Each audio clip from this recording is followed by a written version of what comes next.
Yo, this is SoulDrum86 bringing you another video.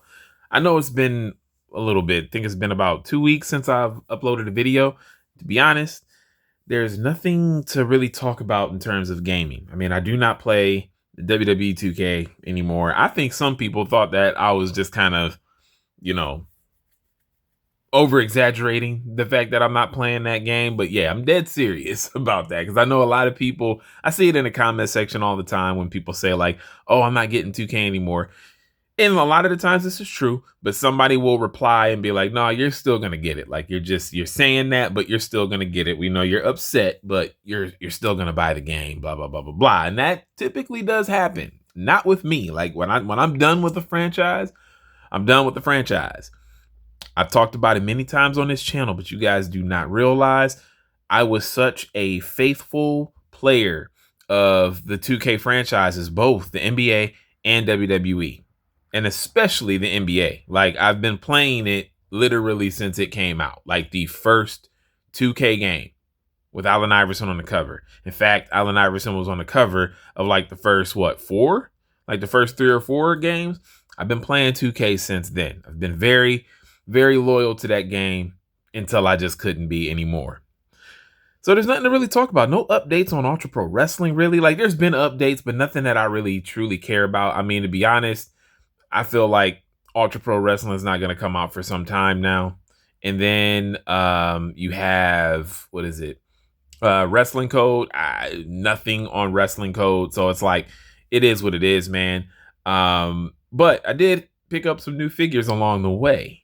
So we're going to talk about that, right? We're going to talk about that. Now we're going to save these two because these are the two newest ones, Virgil and King Kong Bundy. I really got a lot to say about the King Kong Bundy, but picked up this Ultimate Undertaker.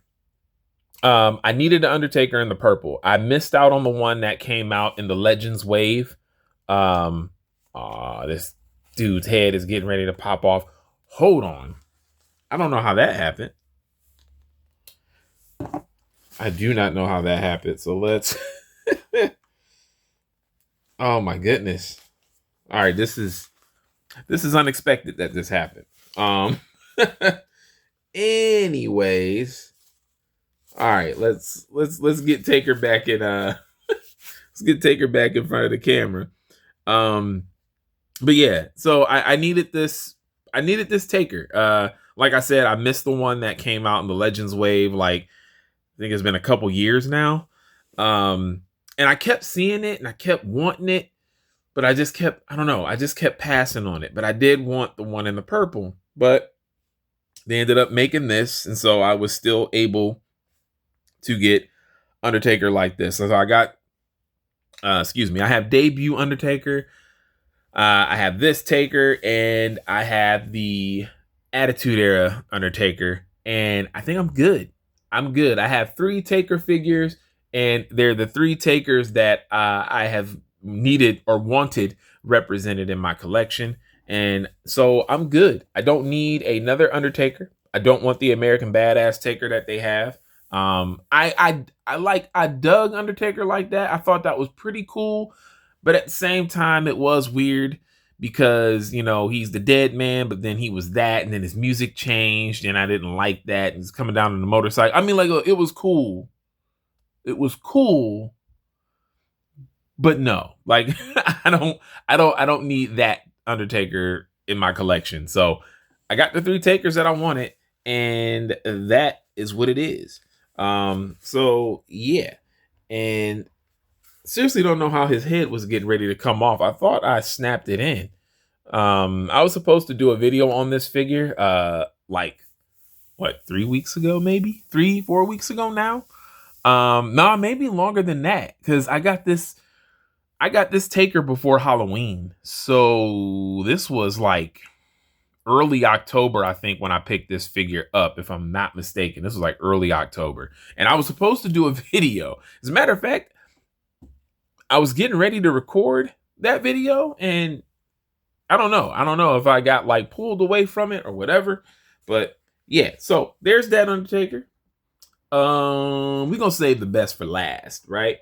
So another figure that I needed in my collection that I never had. I wanted a figure of this person. But one wave he was a build a figure. It was his wrestling when he became like a wrestler and he was no longer Ted DiBiase's manager, but Virgil, the Virgil that is perfect to go with Ted DiBiase. Love it. Absolutely love it. This is a part of the um not the Legends wave. Wow, what truck is that outside? I wonder did that come off in the camera. I really hate that. Every single time I'm recording a video, there's either a motorcycle or a loud like semi truck or some type of truck, whatever. Might be a trash truck. It's so annoying. So annoying. Anyways, like every time I'm recording. Anyways, so yeah, this Virgil is a part of the what is it? The best of Legends wave. It has Brutus the Barber Beefcake, which I already have. It has the Red Rooster, which I was thinking about getting, but I was like, no, I really don't have any like ties to the Red Rooster. I've seen him before, but not much. So I don't just pick up anybody. I pick up people that like, I actually have some like real knowledge of experience of watching and stuff like that. They have old school Cody Rhodes, and then they have I think Dusty Rhodes. And that truck is seriously pissing me off out there. Anyways, so as a matter of fact, since I got Virgil, let me put the man Ted DiBiase right here next to him. So yeah. Beautiful, beautiful. This is the Coliseum collection, Ted DiBiase. I've done a video on him and Ricky the Dragon Steamboat that he came packaged with. That it was, the Coliseum sets are typically sets of 2. And so, yeah. So this looks good, man. This looks really, really, really good. I love this Ted DiBiase. I needed a new Ted DiBiase, and I talked about this in the video. I've needed a new Ted DiBiase, and this is the perfect replacement for the one that I had on my shelf that was actually broken. And yeah, that truck, it has to be a trash pickup or something. That is extremely annoying. I'm sorry I keep bringing it up, but it is annoying. I hear it backing up and the beeping noises. It is driving me crazy right now. I'm really hoping that they, get the F out of here soon. But anyways, anywho, so we have Ted DiBiase and Virgil. So now I have this in my collection, which I'm very happy. I've been wanting a Virgil for a long time. Like I said, he was a part of a Build-A-Figure wave. It was his wrestling gimmick. And I hate Build-A-Figure waves for, people that have been subscribed to me for a while now. I hate Build-A-Figure waves. Now, I understand that you're not going to satisfy everybody with a Build-A-Figure wave. There's going to be some people are going to like all of the figures. Some people are only going to like 1, maybe 2, maybe 3 out of the 4 or 5 figures that you need to collect in order to, build a figure. But man, I just feel like there's such a waste of money. And I think that's why so many people will get a Build-A-Figure wave and then keep the parts and sell the figures or, whatever. But I can't bring myself to doing that, man. I just can't. There have been so many Build-A-Figure waves, whether it's from a DC McFarlane or a Hasbro toy, like, a Marvel Build-A-Figure, like Marvel Legends or whatever. And then even with this WWE collection, there are so many times that these Build-A-Figure waves just don't do it for me, man. They suck. Literally 9 times, almost 10 times out of 10, I don't like a Build-A-Figure wave. That's why I just won't participate in it. I think there has been one time, and I think it may have been with Marvel Legends, but there was only one time where I actually got a Build-A-Figure because I needed all of the figures. There's only one time though. Other than that, nope. I can't do it. So that's why I didn't get the Virgil that's in his wrestling gear and whatnot, the babyface Virgil. So last But certainly not least, this figure is somebody that I have wanted in my collection now since I started collecting wrestling figures. I believe there's only been one other figure of this character. And after that, you know, I don't know the full story, but I think things kind of went south with him in WWE, is what I'm guessing. Again, I don't know all of the details. I know my buddy ODC, he lets me in on a lot of this stuff whenever there's a figure that's not made of a certain character. Like what's his name? Like Rick Martel. Like Rick the Model Martel, there's only been one Mattel figure of Rick Martel. Hasn't been one since because of his relationship with WWE and refusing to go into the Hall of Fame and stuff like that. I believe that's a part of it. Hopefully soon though, because he has a big rubber guys figure coming. I'm hoping that things change soon because Mattel's got some characters coming out this year or next year, I should say, that I'm really excited for. Like Crush, they got a new Tito Santana. Coco Beware. Oh, I can't wait for that Coco Beware. Anyways. Let me not get off track. This is seriously though. This is a holy grail figure. I love it. I absolutely love it. But this is the new Coliseum King Kong Bundy. This figure is amazing. Look at that face right there. Like, look at the face sculpt. That is perfection. That is absolute perfection. I mean, the shape of his head. It is amazing. Look at that. This is amazing. Absolutely amazing. This King Kong Bundy.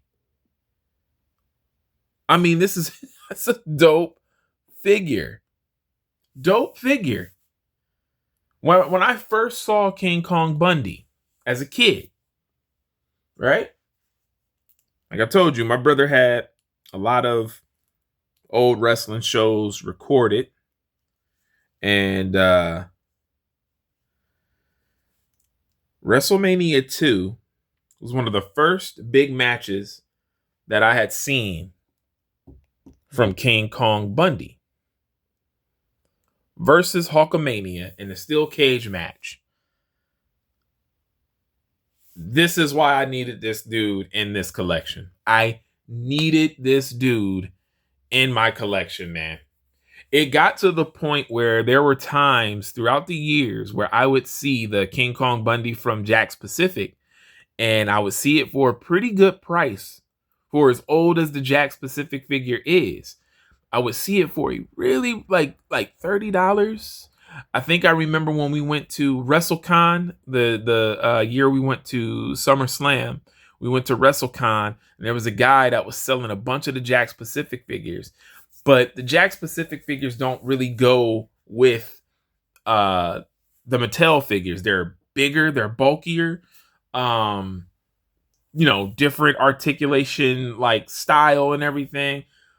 But I was so close every time. I was like, man, but I kept holding out hope that Mattel would make a King Kong Bundy, and lo and behold, they did. As a matter of fact, you can get this 2-pack at Ringside Collectibles. I believe that's an exclusive to Ringside Collectibles, and you can get it packaged with Jesse the Body Ventura, the wrestling version of Jesse the Body Ventura. And I was gonna get the 2-pack. And I kind of regret not getting the 2-pack because now I want the Jesse, so I'm gonna have to get the Jesse. But I think I'm overall gonna be paying more money because I'm gonna get them separately, because this was like 40 something, and the Jesse the Body Ventura is gonna be 40 something, and yeah. So but anyways though, this King Kong Bundy was very, very, very crucial to my collection. He does come with extra hands, but I actually want to show you the different head sculpts that he comes with. This, to me, right here is the worst one. I don't like this one at all. This looks like somebody completely different in my opinion. But the other two faces are spot on, just like the main head that it comes with. Spot on. This looks good for like coming down to the ring. Um, this one looks good for if you're doing photos with like him during a match or something like that. I listen, man, perfection. Absolute perfection, this figure, man. The shirt does come off pretty easy, and it comes on pretty easy. I'm doing it off camera. Hold on, because I don't want to bump anything. Um, but yeah, man, it feels good doing a figure video again. I typically don't always like doing a just a solo figure review. I kind of like doing like these like showcases. So I usually kind of wait until I got a few, depending on what it is. So this is King Kong Bundy. Like, I wish I could have shown you good how easy the shirt comes off, because typically the soft good shirts, they have like a opening, like velcro strap, but this doesn't need it. I mean, it slides right off like a real shirt. It slides right off. It's actually kind of nice. But yeah, man, King Kong Bundy. I cannot believe that we have a brand new King Kong Bundy. This is actually really cool to look at. I've had this figure for about what? About a week or so. A week, a little over a week, maybe a week total. A week tops, I should say. As of this recording. And I still can't believe it. I still can't believe it. Now, one thing that I would like to see Mattel do is, I know that this is like, I think that this is a new body sculpt for King Kong Bundy. However, his arms are a little too muscular. I want them to start making different sculpted arms for characters who didn't like King Kong Bundy was not shredded like this. That if that's one complaint that I will have, is you couldn't see any of this. Nobody, you couldn't see any of this. So it'll be kind of nice if eventually, for characters like this who have body types like this, and who didn't really have like cuts, they made it that way. You know, even the Ted DiBiase figure is a little too muscular, because the $1 Million Man, he wasn't like a skinny wrestler like how they are today, where they just look like somebody that works at Best Buy. But Ted DiBiase, at the same time, he didn't look like Warrior or like Hulk Hogan. He didn't have that kind of body. Like Ted DiBiase's arms, though big, and yes, he was, had muscle because, they worked out back then. But Ted DiBiase wasn't like, he's not a Rick Rude shredded kind of guy. So I wish that they would make the figures represent that. But a lot of the times with companies like this, they like to reuse bodies and reuse assets, reuse parts. And I get it. They always bring up the cost that it has to do all of that stuff. So I understand, but I do wish that for certain figures, they wouldn't be as muscular. Just kind of make them have like bigger arms, but the arms aren't extremely defined. I think that would really set the figure apart. I really do. But regardless of all of that, I'm glad you guys stopped by. This was fun doing this video. I do have another one coming if I can find it today. I'm not even going to talk about what that is, but it is a wrestling figure. If I can find it today, right, at a Target located near me, that will be the next video that I do. I don't know if you guys can guess what I'm talking about. Let's just say it's an old school figure. It's an old school wave of figures that Mattel now is going to be making, and they're going to be exclusively at Target. And I gotta find this particular figure. I will give you a hint. No, you know what? I'm gonna give you a hint. I don't want to say it. But I'll give you a hint. Bam. I'll give you a hint. All right. It's not this character. But do you see? Do you see what it is? Do you see what it is? All right. So cat's out of the bag. You probably know what I'm looking for. You know who I'm looking for. But anyways, you guys, this is your boy Soul Drum 86. Sorry, there's no game content. Listen, there's just nothing. And I've just been playing racing games. That's it. I literally have just been playing racing games. I've been playing ACC. I've been playing Gran Turismo 7. They got an update coming out December 4th, which I'm very excited for, and a DLC pack that I'm very, very excited for. So that's all I've really been playing. Literally all I've been playing. So there's really nothing to talk about. There's no updates. I don't want to talk about 2K. I don't want to talk about Ultra Pro Wrestling. I don't want to talk about the wrestling code. So I apologize. So for now, you're going to get these videos. And if I have something to talk about when it comes to gaming, I'll definitely talk about it. But anyways, it is your boy Soul Drum 86, and I'm out. Peace.